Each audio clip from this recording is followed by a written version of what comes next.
About.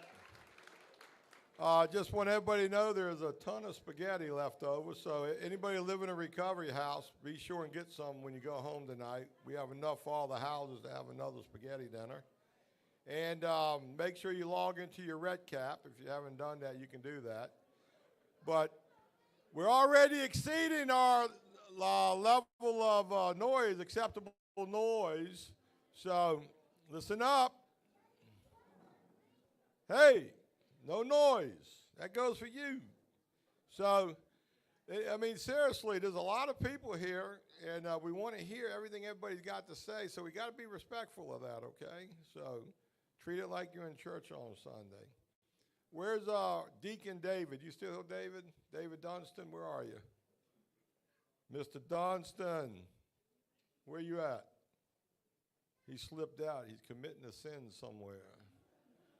Not good. Before we get started, I want to thank the board of directors, the McShin board of directors, for authorizing this little shindig. And we got some board members here. Can the board members please stand up for a minute so you can see who our board members are? I know this is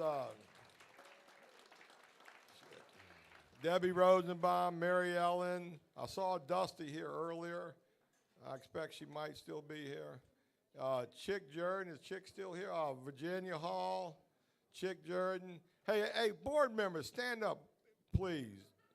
I want y'all to see the board members in that house. Now, Dusty, raise your hand, board members, right, so people can see you. And the most important part about seeing these people, if you got an issue or problem with me or McShin, you see a board member, okay? Because that's my bosses right there.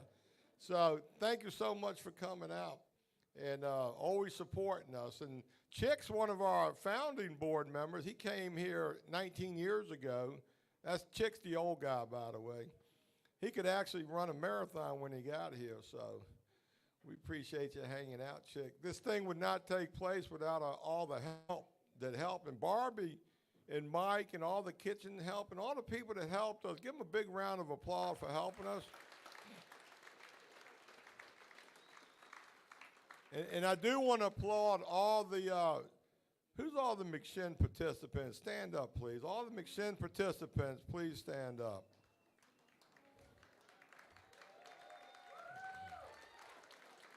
Thank you so much for making this possible. I want to thank you in advance for staying to the bitter end and help cleaning up, because you're our cleanup crew. We got a lot of alumni here. Who's my alumni? Please stand up. People who came through McShin. Now, we got some real old-timers. I think, Danny, how long you been an alumni? 16 years, and Danny still comes back faithfully, and we do appreciate that. You know, I'm serious here for a minute. So many people are dying from addiction. Every day we get the call somebody passed away, you know, and so many people getting locked up unnecessary. You know, we're just so thrilled we can provide this mission here in Hatcher Memorial Baptist Church, and they let us squat here basically for 19 years now, and we couldn't be more grateful for Hatcher. Any of the Hatcher folks out here tonight? I saw a couple earlier. I don't know if they hung out or not, but we do appreciate the church. Okay, so, and I want to, anybody ever wonder where we get the name McShin Foundation? You know, my name's John Shenholster, but the other half of the founder is Carol McDade, who's in the house tonight. Carol, where you at? Right over there. The other co-founder. And a lot of people always praise, you know, me and our staff, you know, for all the hard work we've done. And I'm telling you what, if it wasn't for Carol, there'd be no McShin. So, you know, behind every man's a good woman, and that's certainly my story, and I'm going to agree with you in advance, because 20 you're going to come up to me and say, John, you really married up. I know I did, so.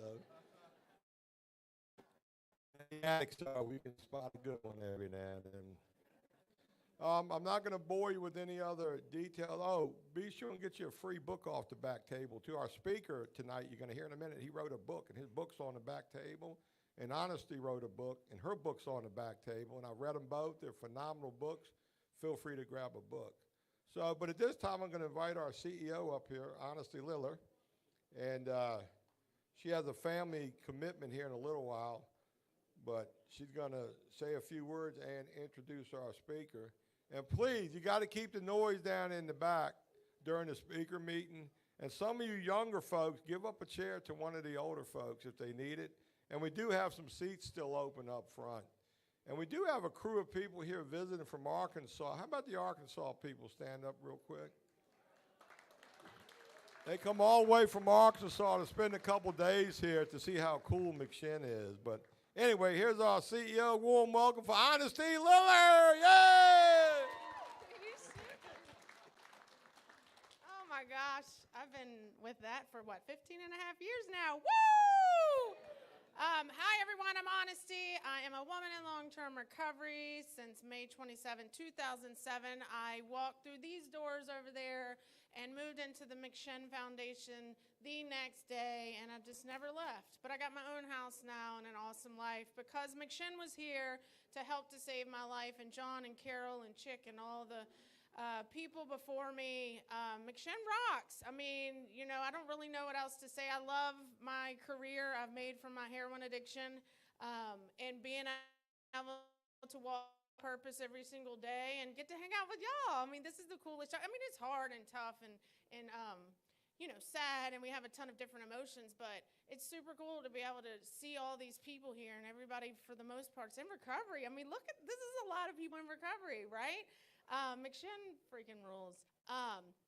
You know, and the reality of like the things that we do here in McShin is to have fun in recovery. I see all the kids running around. That's the coolest thing. When I was in McShin, I didn't have my daughter. She was 5 years old. I left her with my mom while I was using. I used from womb until I walked through the McShin Foundation. So not only did McShin help to save my life, but it taught me how to be a mom and get my kid and have another kid, which I do have to roll out. He's playing basketball in a few minutes, so he is a high priority in my life, and that's because recovery rocks, and I love being a mom in recovery. So if I can do it, you can do it too. But yes, I wrote a book. You can have one for free. It's a super quick read, and Jimmy's books are back there. Everything is free on that table, so take whatever you want. And if you would like to write a book or that's a passion, I'm here to give you some tips on how I do it so you can do it too. It is hard, I'll tell you that much. I've cried a lot, but it's been a beautiful process from that.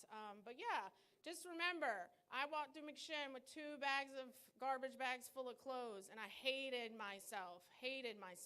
But now recovery has made me into a beautiful woman, mom, wife, CEO, hey, and author, and just a ton of stuff. You know, the material stuff is really not my jam. I really just love who I am, you know, and that's the stuff that we try to teach you guys here, and we do really well. Our staff rocks. You know, I know it's a tough job and it's hard, but our staff rocks for sure, and McShin wouldn't be here without all of the awesome staff that we have and board members. So thank you to all of the staff, and especially Barbie back there. She is the best of the best. She is the queen of Christmas and recovery. But anyway, I love y'all. You know, just love yourself a little bit more today. So I'm got the pleasure to introduce the speaker, Mr. Jimmy McGill. He's an author of For Prison to Purpose. I don't even know his title, but it's super bougie and huge in Arkansas, and he can tell you he came from prison. Now he has a super bougie job in Arkansas and is helping the whole state of Arkansas with recovery support services. He's an awesome dad, husband, just human in recovery. And with that, I give you Jimmy McGill.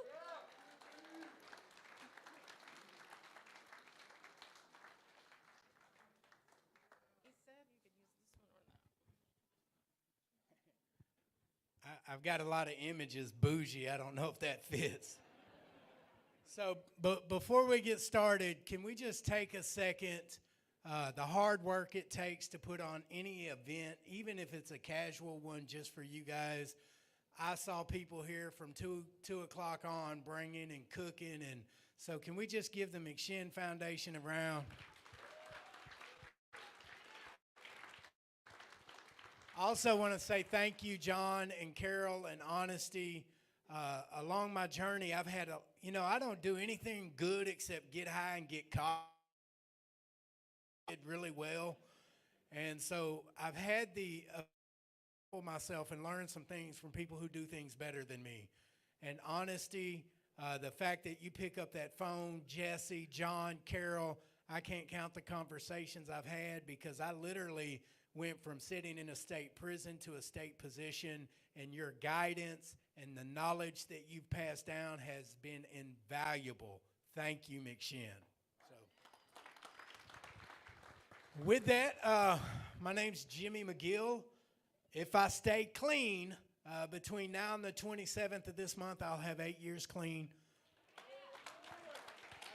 Yeah. I hope everybody in the back, can you guys hear me? I need to make sure, right? Because I went through a lot of hell to get the story I got to tell you. And I need to make sure everybody gets a chance to hear that. So thank you again for bringing me out here. 8 years is a long time. Really, I don't even know where to start. I had this all worked out, and then I got up here. Joseph and I went out back, and we said the speaker's prayer, you know, God, let me sound good. And then I got up here and started bumbling, but it'll be all right. So the only reason that I am clean right now is I've got a God that can do the impossibilities when the world says that that's not even allowed, it's not supposed to happen. I've got a God that literally took my shattered life, which was broken into pieces, and turned my life into a masterpiece. There's no other rational explanation. And I'm not up here to preach to you guys, but I got to give credit where credit's due. Because, see, I've got a really amazing life today. And what recovery looks like for Jimmy today is not what it looked like 8 years ago when I got here. So if you're new here, just hold on, because the ride is worth it, man. Let me tell you what it looks like right now. Right now, it looks like I went from homeless to homeowner. I went from wearing handcuffs to cufflinks, huh? Yeah, that's a true story. You know, I went from sitting in jail to sitting in an office. I literally went from state prison to a state position. I've got an amazing wife who tells me the truth, man. And what John said a while ago about behind every good man is a good woman. In my case, that's the truth. And before her, none of it was good. That's the truth, man. And I've got a great kid. And I grew up as a child that was, I had absentee parents in my life. And so the fact that recovery has positioned me to be a present dad is phenomenal, man. And I'm not in the same jails that I was in. I've been able to put recovery programs in them, right? So my life has become full circle. I'm a homeowner. I've started a nonprofit. I've wrote a best-selling book that has made its way into prisons all across the country. And it speaks a really unique language that people like us can hear and identify with. And that's what we're called to do. So if you're sitting in here and you've lived through things that were meant to kill you, know that your purpose is to go back in that same fire that burned your ass carrying buckets of water. That's what recovery is about. We go back into the flames that engulfed us, carrying a message of hope for those still burning, right? And that's what we're uniquely called to do. And if you've lived through the things that the street offers, then you come with a passion that can't be bought, taught, replicated, or duplicated. You can't package this up and sell it. It's either in you or it's not. And when you fight as hard as we have fought for the life that we've got, we appreciate it at a level so much deeper than most people can understand. And that's why we're so willing to serve and to give back. But when I got here, that's not what my life looked like. See, when I got here, I was a hot mess, John. I thought money was ramen noodles and cigarettes. I thought my houseman would take me to the gas station for a Cadillac. That's a 100. You know what I mean? Like I was really institutionalized. See, my life consisted, and I don't know what kind of drugs you guys got in Virginia. I'm not going to lie, I'm not a Virginia connoisseur, but I'm from Arkansas. And so every documentary we've got is either methamphetamines or gangbanging, right? We're famous for those two things. So there's a lot of meth in Arkansas. And you know how addicts are. We know everything, including how to cook stuff, right? And so I burn up a lot of brain cells. But if you're new here and you're wondering if you're in the right place, there's some signs that if recovery's working, okay? If you ain't took your new TV apart with a butter knife, it's working. If you're here and you ain't spent the last 6 hours untangling a box full of phone chargers, you're in the right spot. It's for you. It's working. Right? Because that's what my life looked like. Man, I didn't know how to have a relationship. I knew how to have hostage situations because she couldn't leave the second I got high. And it's insane the way the grip of addiction had its hand around me, man. I'm the third generation of addiction. I watched it destroy my family time and time and time again, right? And then it becomes my solution to everything. And it is insanity, y'all, to think that we can take a chemical, put it inside our body, and change the circumstances surrounding me. That's nuts, man. And I was craving the insanity. And I don't know how you guys get down, but the second I got high, John, I thought everybody in the room was talking about me without talking. I ain't lying. You laughing because you identify. You heard them same whispers. I could look down here on the floor, and I'd see little shadows and patterns in the tent and the color of the floor, and I could find messages in anything. You know? And I couldn't wait to put myself in that insanity. And guys, I didn't have a pot to pee in, but the second I put one in me, everybody wanted what I thought I had that I didn't have, because in my mind, I was the stuff. And I ain't have nothing. All I had was insanity.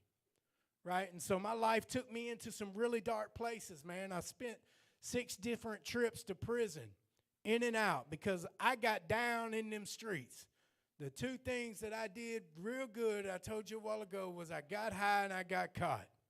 And that was my biggest part in my recovery journey, my story.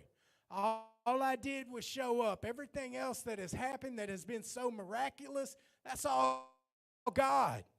It ain't got nothing to do with me. He literally took the biggest jackass he could find to show a bunch of smartasses they didn't know much. That's what happened. That's my life story. And so at 14 years old, I get incarcerated. I come home at 16. When I come home, I'm an active gang member in a city nationally known for gang violence. At 17, I'm arrested for indulging in criminal gang activity, discharge of a firearm, misuse of a prohibited weapon, and I turn 18 on my way to state prison in 1995. That was my first trip to the joint. It taught me 2 things: that there was nothing in prison for me to be scared of, and that I could do time with the best of them. And so the next time they threatened me with time, I wasn't scared of it at all. So when I came home, I had some new connections.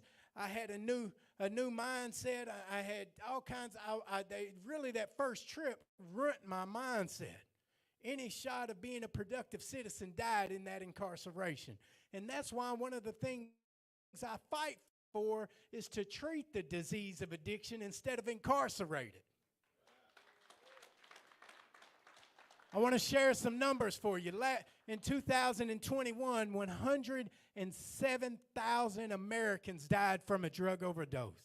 That's 296 people a day died from an overdose. 1,160,000 Americans last year were related offenses. Now, that's the number the BGA gave us, but let's be real. How many of you guys did time? Let's say this. Did you meet more than 10 people in that time that you were doing time that didn't use substances? So that you did? You met more than 10? You must have did time at the church. It's not a lot of them, right? Like out of the 6 trips I did to prison, everybody I knew doing time was either there because they hit a lick and got caught because they was trying to go to any length to find a way to use, right? They They were loaded and they hit and ran. They had an auto accident. It all tied back to alcoholism and addiction, right? And the systems broke. One of the first things I learned from John is I could go to the gas station and I could spend $7 on a Rose Bowl pipe.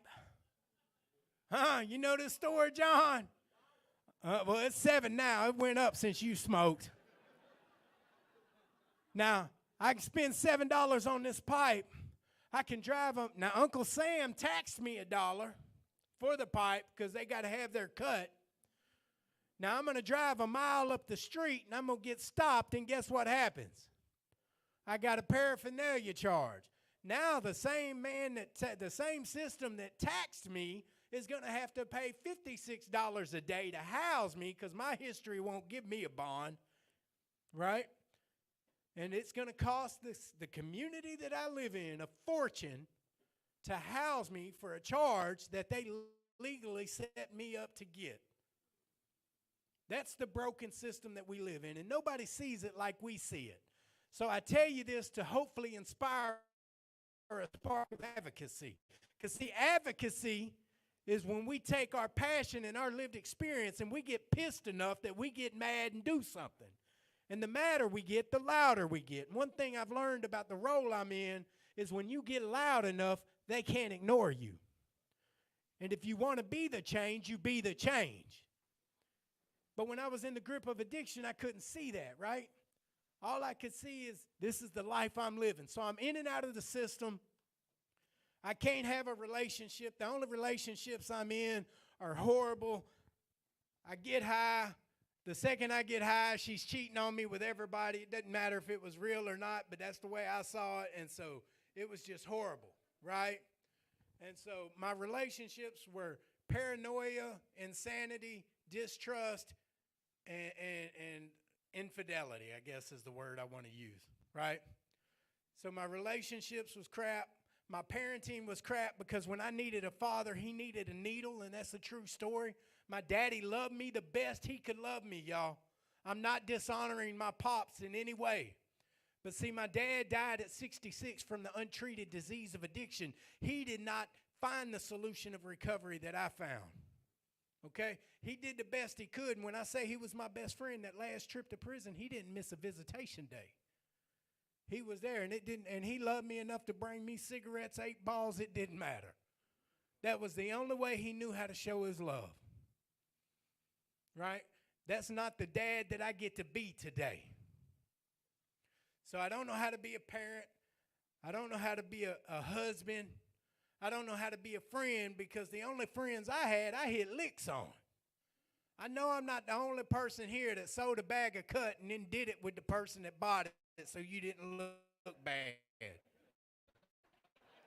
Right? I remember, going in the bathroom and unlocking their window. And whoever been letting me stay at that, Carol, I could have been staying at their house for a week and then go in the bathroom. Let me use the bathroom before we leave and unlock your window. Then I'm coming back. You robbed so many houses, we called it doing chores because we'll clean you out. Right? That's the perception I had in the streets. And so I don't know how to work. I don't know how to be friends. I don't know how to be honest. This is the corrupt core belief systems that I've got in my life. And I'm in and out of the joint, man. And so at 38 years old, I came home. Now, along the way, you'll read about it in the book, but I had an underground music career. I've always kind of been able to influence people and to be able to speak decent when I'm on stage, and I've never really been scared other than the first time I got on stage. There were 4 people in the club, and I had to get belligerently drunk to get in front of all 4 of them.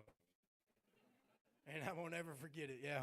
My wife and you could probably, I think that story may be in the book, I don't know. But I made music with Little White. I made music with Haystack, Bubba Sparks, Big Smo. Toured with all of them. There are pictures, Jelly Roll there's pictures of us all through the book. And so I really had a reputation already and a following when I got clean. And see, what the world meant for bad, God had a different plan for it because he turned it all around. So the same way that I used my music to influence people, God let me use that ability to speak to influence people in a different manner.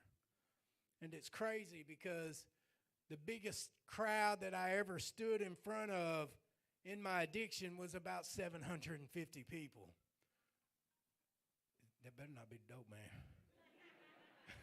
Parole office, we good. We'll let them know we doing right. But, you know, the biggest crowd that I've had the pleasure to stand on and carry a message of hope was 15,000 people, man. That's insane. I shared the stage with Zach Williams, which is crazy. It was at a big Christian music festival called Amplify. And the only reason there was only 15,000 people there is because of COVID. It would have been bigger. You know what I mean? That's what recovery did. So I'm chasing this disillusion of a dream, trapped in my addiction. And the second I got clean, the floodgates for the life I was really set out to live opened up. And so I said all that to say this. On that last bid to prison, I fell asleep. I was found non-responsive in a car. I had 17 grams of dope in my lap, a pit bull that was the only friend I ever had. She had been with me for 9 years. She'd been to jail in 3 states with me. Good dog, you know what I mean? And a back seat full of stolen property because I had been in. I know I'm not the only one in here that sold myself for a bag either. Y'all better stop lying. So I'm in a relationship with a girl that I'm not attracted to. I really couldn't stand her, bro. Like, and, you know, but she had a job, she had a car, she had a house. And so I would pick her up from work in her car. And you know how we are. We got the disease of perception, right?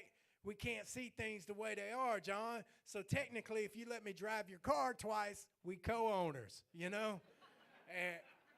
And you know how it is too. Yeah, it's like if I sleep on your couch more than once or twice, technically I'm on your lease, you know? So, and that's how it was in my addiction. And so one day I decided that I was no longer attracted, which I was never attracted to her. What happened was I got fed up that I was tired of having to pick her up when she got off work in her car. Enough was enough. And so here's my best thinking. I'm going to go home and I'm going to rob our house. I'm going to pretend that I'm outraged. I'm going to say, give me the keys. I can't believe somebody had the nuts to do it. I'm going to find them. That's what I did. Now, here's the sad part. I tell you, I was good at getting high, good at getting caught. I was not a good criminal. And so I took everything in the house that was hers and left mine. And so she walked in. She walked right by where the TV used to be at. She walked right by where the microwave used to be at. She walked right by where all the stuff was missing. She didn't notice any of it. She went to the one thing that I didn't know she had, jewelry, because I don't know where I was at during that. I must have really been on one. And she checked her jewelry. It was there, but there was a ring that she had left out that I got. And she checked that ring. And she said, Jay, oh my God, my jewelry's missing. And it was that one ring. It was something small, but she valued it, and she was worried enough that it may be missing that she went and checked it. So she could see where I was at mentally. So she yells at, my jewelry's missing. I said, so is the TV. I ain't even looked, I was just waiting on it. And then I pulled the scheme. I told you guys I acted mad. I got the car keys. I'm going to go look for it. Well, I went to take everything that we had to the dope man, and I was in such a delusional mind state that he didn't even want it. He just gave me the work and said, get out of here, man, go away. And so now I got all this work, all this merchandise, and in my mind, I'm doing great. I'm rich, like I'm stable in life, And I made a wrong turn, and I drove a few miles, and for some reason, I couldn't stop, y'all. And I turned into a church parking lot of all places to turn around. And the slower the car turned around, the heavier my eyelids got. And the next thing you know, I'm passed out. It was daylight. When I came to, the police was knocking on the window. The pit bull was, car was running. I'm mad at the police for waking me up. He said, "Sir, are you okay? It's really common for us to overdose in church parking lots.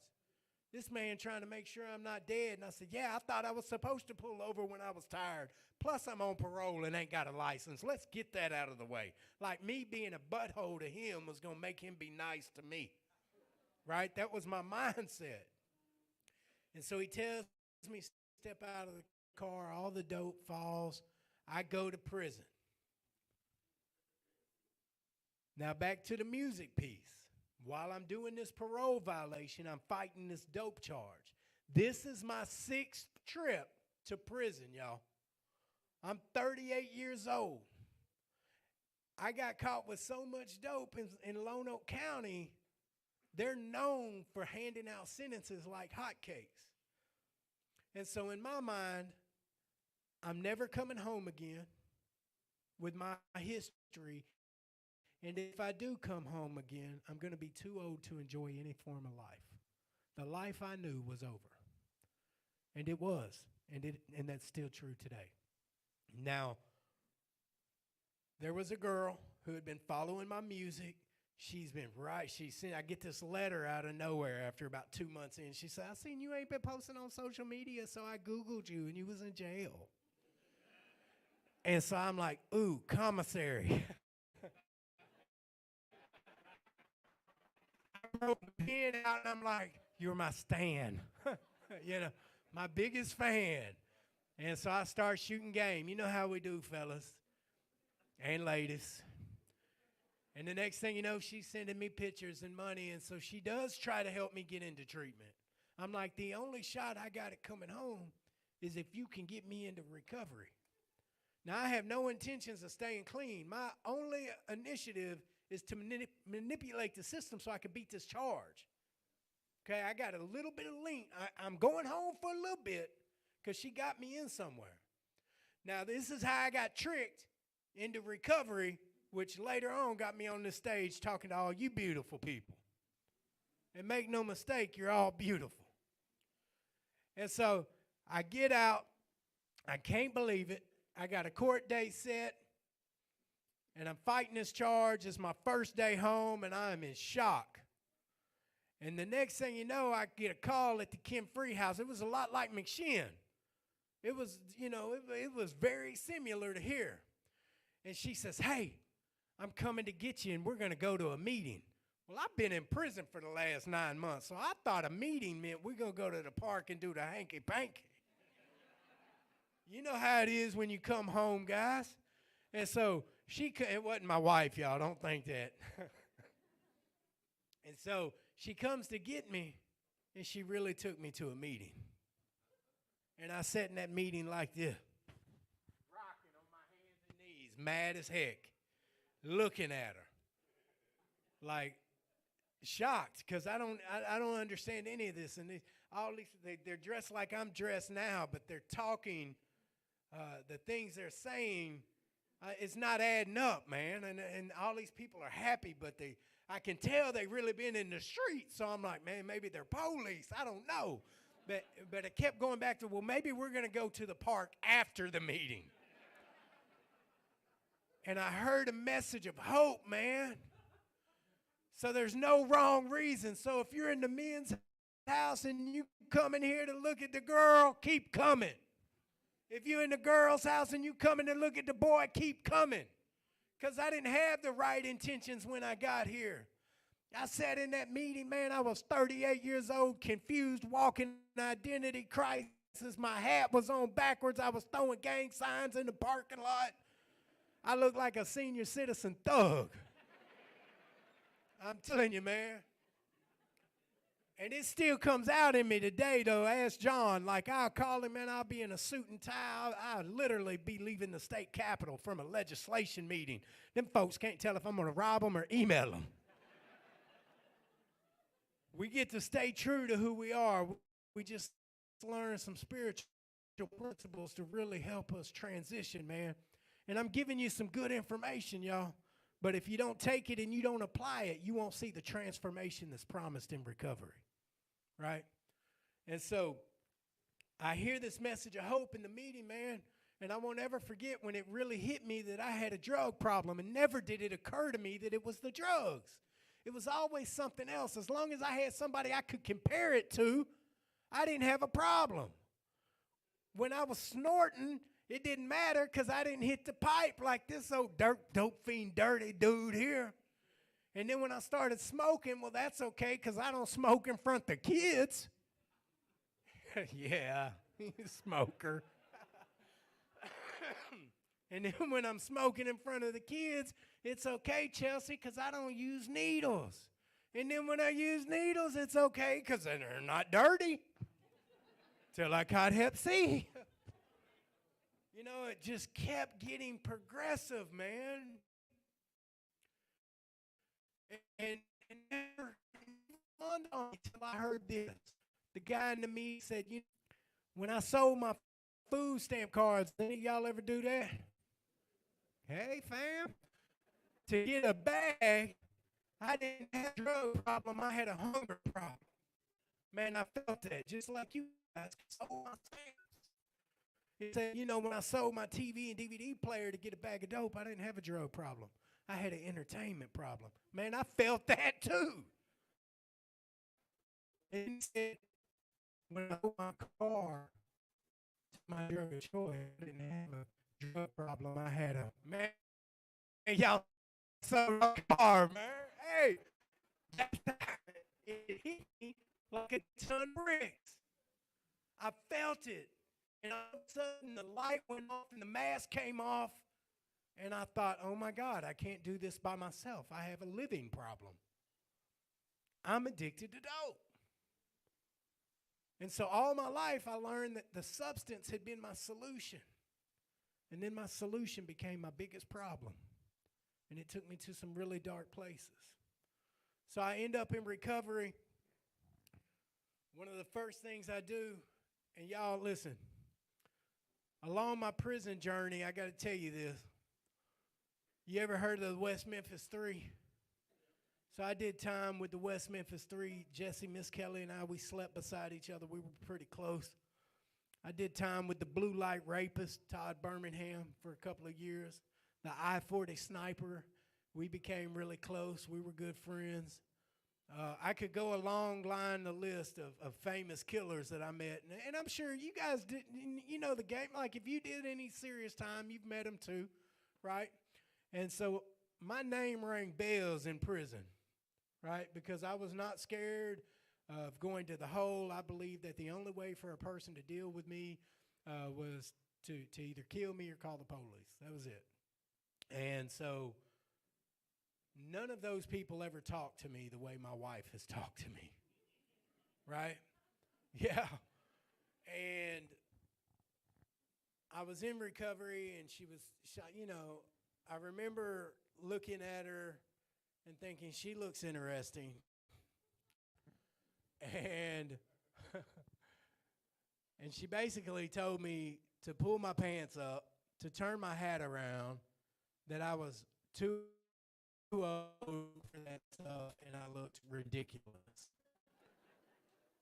And I thought, oh my gosh, that's adorable. I didn't know if I wanted to fight her or date her. And so I ended up marrying her, right? And along the journey, my friends in early recovery, man, they would tell me, man, Jimmy, she's steadily trying to change you, bro. Look, you ain't, where'd that duck head come from? Like the only place I shopped was City Trends, And the next thing you know, she's changing the way I dress. And then, I'm a public speaker, right? And so I can't, and I got an 8th grade education. I did a lot of methamphetamine, and it wasn't good meth because I lost my teeth. And so sometimes I can't pronounce words proper.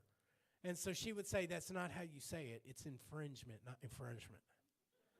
Or something like that, And she would literally correct me in the middle of my sentence in front of my guys. And they're like, bro.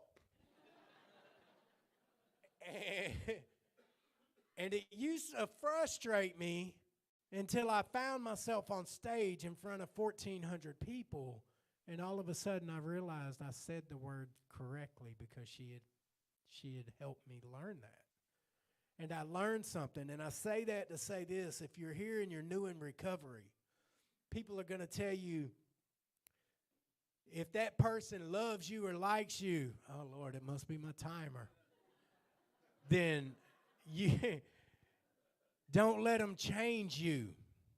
They would accept you.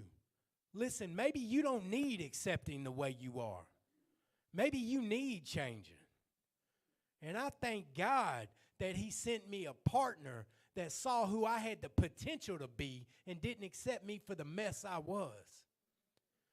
Because I went from that guy who had sagging pants at 38 years old, throwing gang signs in the parking lot, trying to find my way, to being the first parolee to take a state position, man.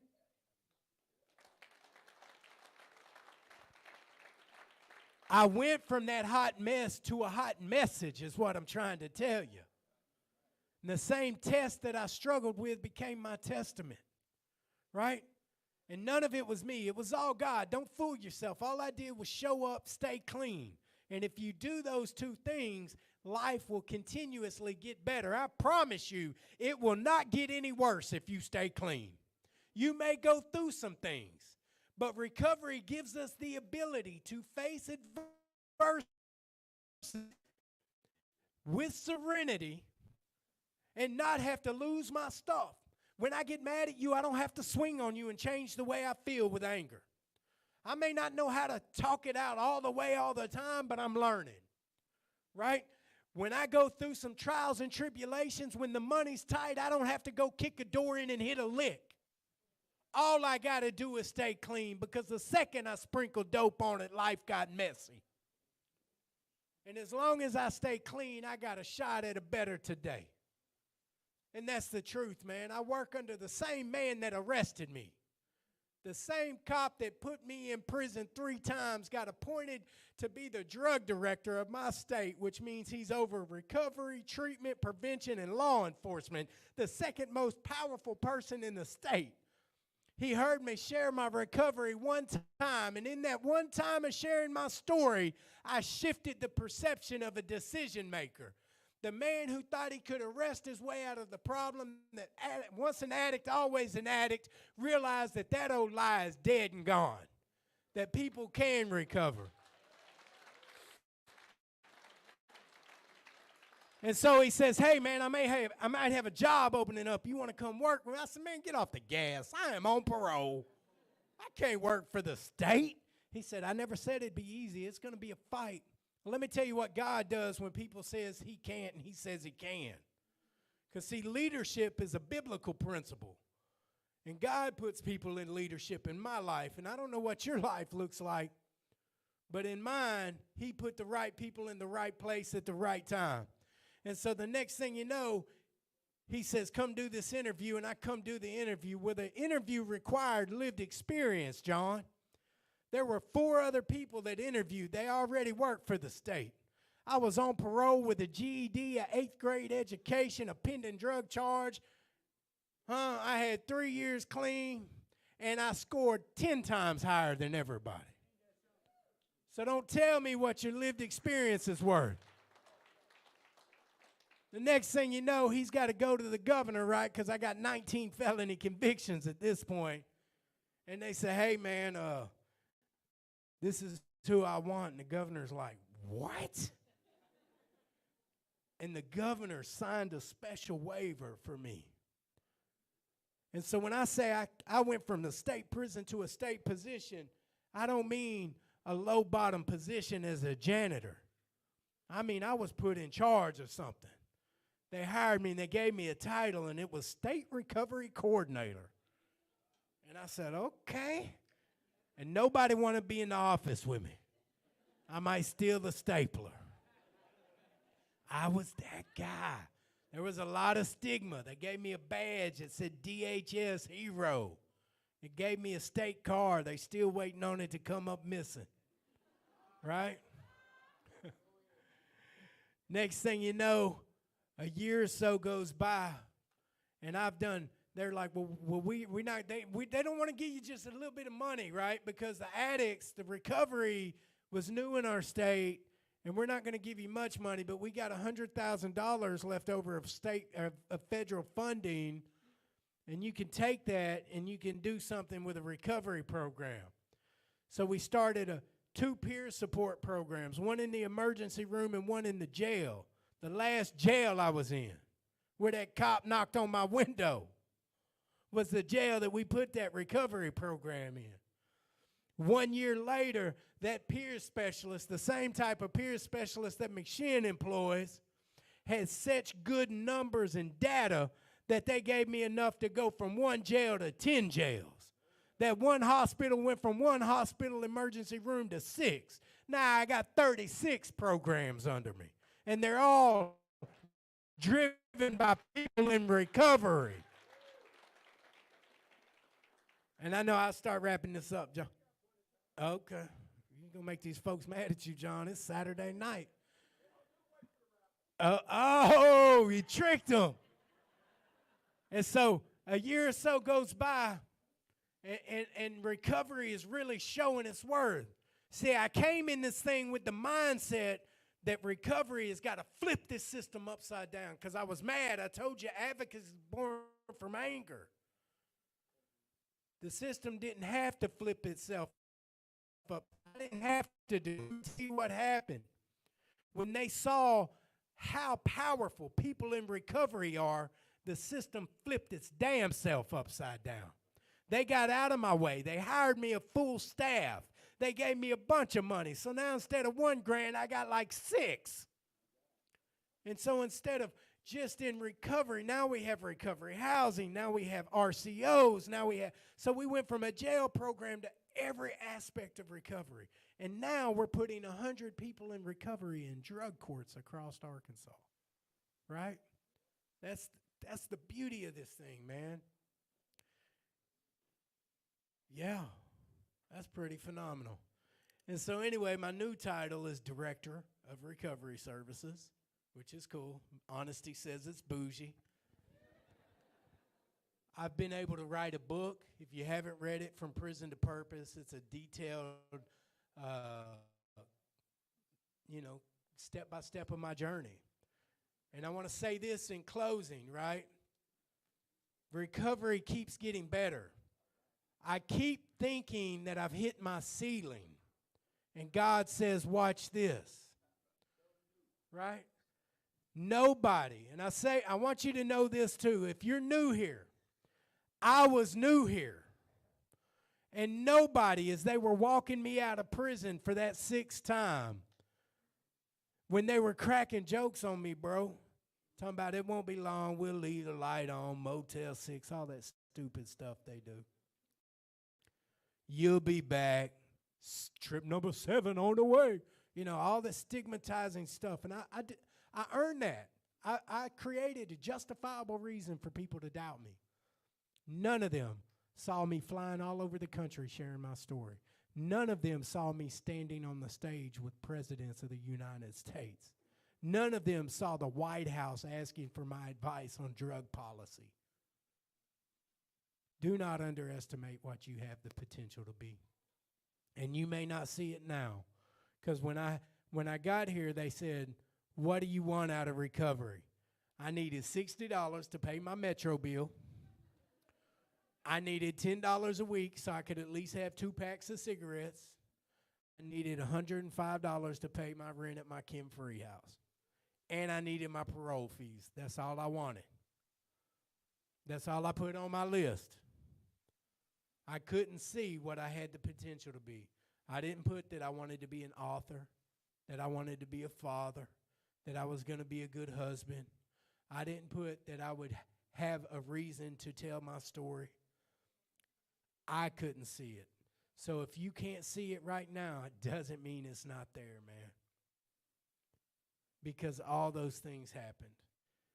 And those same people who crack jokes on me, they call me for help today. And I want to say this as I close. About 6 months ago, I received a full pardon from the governor.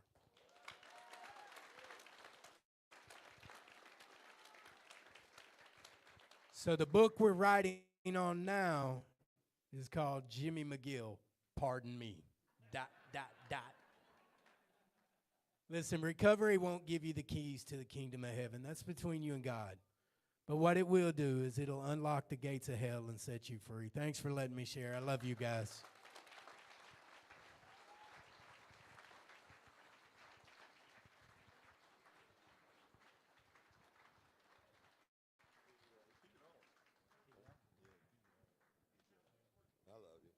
All right, listen up. I know some of y'all are jonesing for your nicotine fit, but if you missed the raffle, you missed the raffle.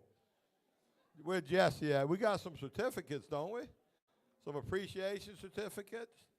Let's get that. We're going to bring Jesse up here for a minute.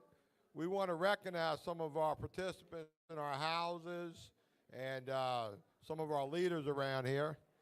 And we're going to do that, and then we're going to get to the raffle. How we doing out there? By applaud, how was Jimmy? Any good? Just want to make sure you're still listening. Hey, just so you know, Jimmy didn't touch on it, but he works a very serious 12-step program. He's got a home group, a sponsor. He sponsors people. He does step work. So I don't want to tell him who his sponsor is. Jimmy got a really good sponsor, though, kind of old, wears glasses, gray hair. I don't want to get into details. All right, well, here's what we're going to do. We're going to call it, when you hear your name, you come up to the stage so we can recognize it. We'll bring everybody up. But that's the top award, right? That's just Year of the Peer Awards, Outstanding Peer. All right. Anyways, these are some recognition certificates we're giving out because these folks have done a phenomenal job, and they're doing a phenomenal job here at McShin. Randy Schrader, come on up here, man. Y'all give him a hand.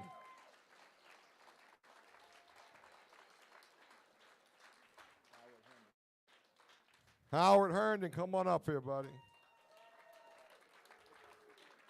For those out here, we got 15 Howes or so with, you know, what the peers selected to be some of these folks. Christopher Lima, come on up here, Christopher. Christopher was the least likely to succeed thus far, so. Colin Judd, come on up. Yeah, y'all stand up here. Now, I don't know how this one got in here. Greg Rice. Come on up, Greg. Michael Bailey. Come on up, Michael. Jonathan Eco. Yeah, Jay. Terry Bender. Where you at, Terry? That man from West Virginia, he can fix anything, man. Tyrone Payne. Where you at, Tyrone? Quincy Freeman. Come on up, Quincy. Mariah Turbay. I didn't even see Mariah. She here? She have her baby? Oh, where you at? Come on. Amanda Morales.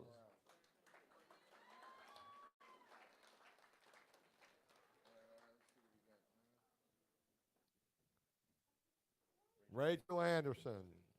Come on up, Rachel. Tylene Crumpler.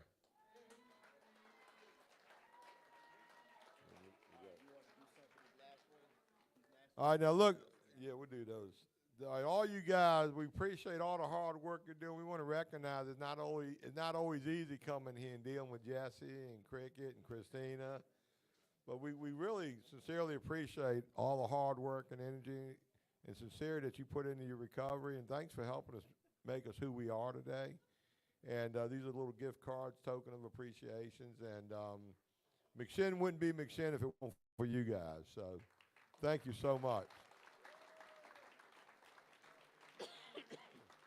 Each one of you appointed leadership of a team for cleanup after this. So continue to excel.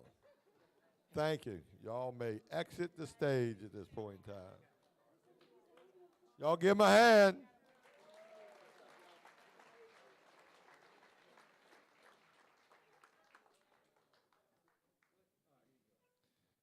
Now, do you have an extra one? All right, now here we got like the most valuable peer of the year here at McShin. And first, the male one goes to Robert Sandridge.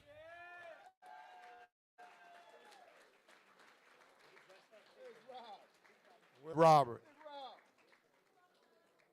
Come on, Robert. He's old, man. He's barely can walk. You should see him when he first got here. Robert's like a star, man. He's from the country. Like, he brings the best apples I've ever had. He brought me the best collard greens. He brings a salted ham for Christmas, man. My feet swelled up like a football, man. I ate it. It was good. Thought I was going to have to go to the hospital. And the females, Renee Atkinson.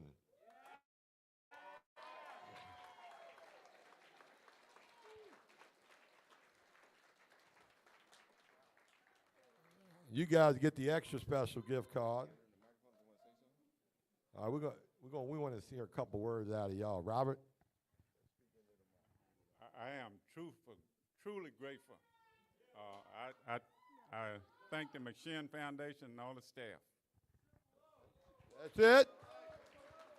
Robert's got a nice pickup truck. He's going to donate to McShin one day. I just want to thank everybody, and I just really appreciate all of the relationships that I've built with everybody here, and I've gotten everything back that I've lost in active addiction here, and then some. So, yeah. Thank you so much, you two. We really appreciate it. Oh, yeah, let's get a good picture here.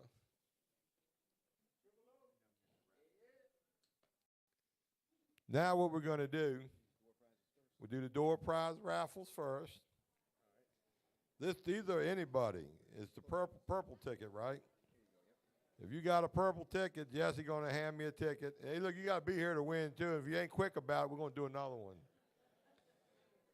272156.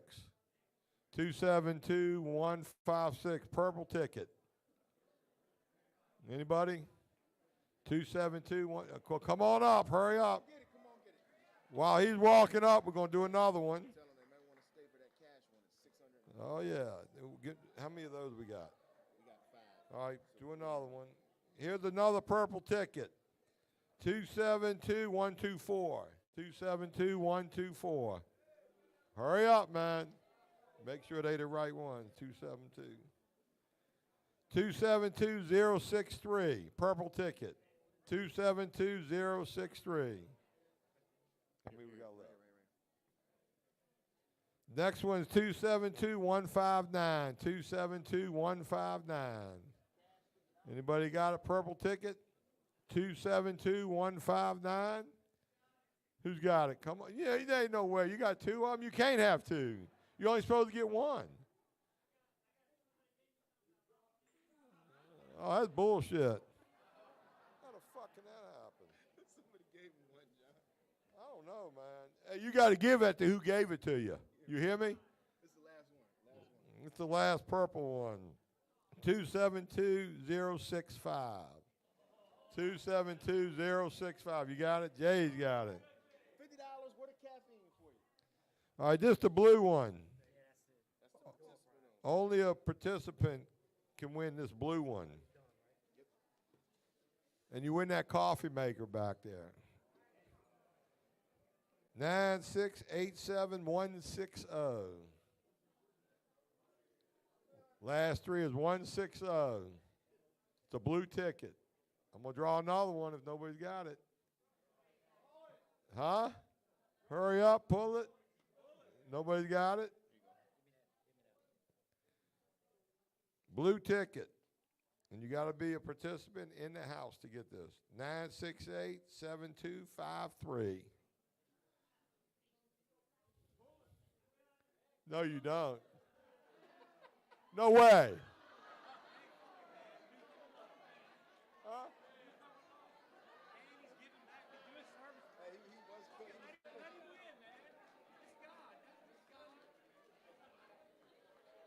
You ain't winning the goddamn raffle, man. Raffle, 600. Look, All right. tell them it's $620. Cash money. All right. This is it. The grand finale. Before we do this, y'all listening? I want to see the show of hands of the people going to stay behind and help clean up. You see that, Barbie? You see all them hands up? Seriously. My wife cannot put her hand up. I need more participant hands to go up. All right. Y'all stay behind and help, okay? We got a lot of cleanup to do. We got to put this back how we found. We appreciate y'all staying. If your hand didn't go up, I hope you don't win. This is it. Before I do that, I'm going to pull my tickets out so I can check them.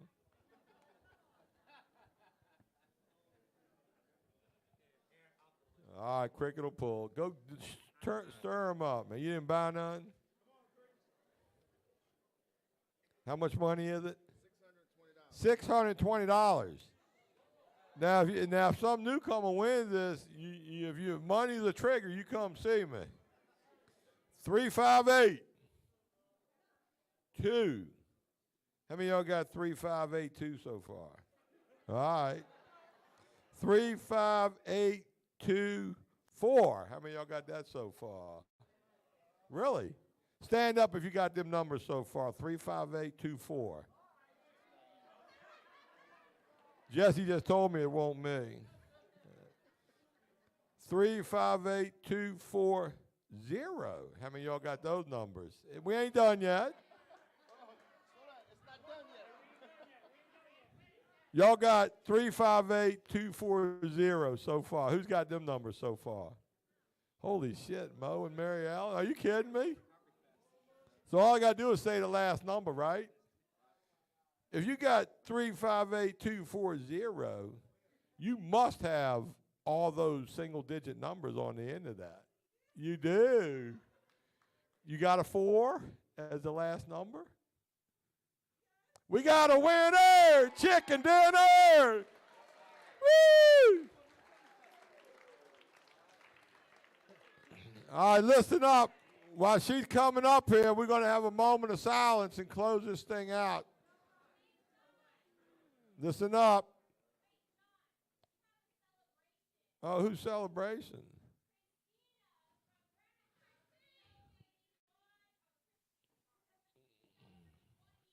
Who's Christine? Give her a hand. Everybody hug Christine. All right, listen up. Stay seated. We're going to do a quick serenity prayer. Mary Ellen promised to donate that money back. I go vacation donation. All right, listen up. Serenity prayer. And before we do that, thank you so much for coming out and making this first inaugural night a success. And we're going to do this every year. And if you're a participant, next year be involved. And y'all, the alumni is going to be planning this moving forward. We just wanted to demonstrate what we want it to look like. So all you participants, stay back, be alumni. Next year you can help shape this. Thanks to everybody that helped, Jesse and your team. Y'all did a great job. Serenity prayer. God,